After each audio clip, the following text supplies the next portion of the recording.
Hi everybody, it's Sarah from Caddy Garage. So I know I haven't posted a video in a long time. You guys probably think I fell off the face of the earth, but I didn't.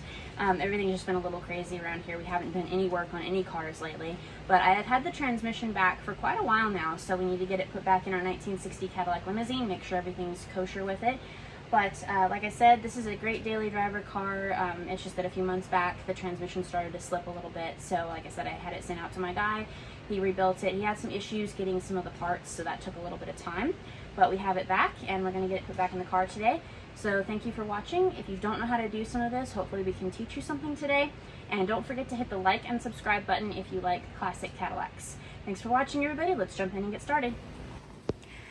All right, everybody, just gonna jump under here and show you guys we got everything all in place and set up. We're getting the tranny fluid right now from the auto parts store. So we've got all of our parts laid out where they belong.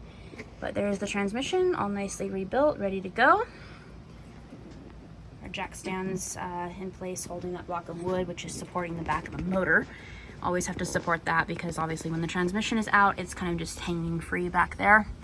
So anyway, this is what it looks like, and we're gonna get started right now, putting it back in.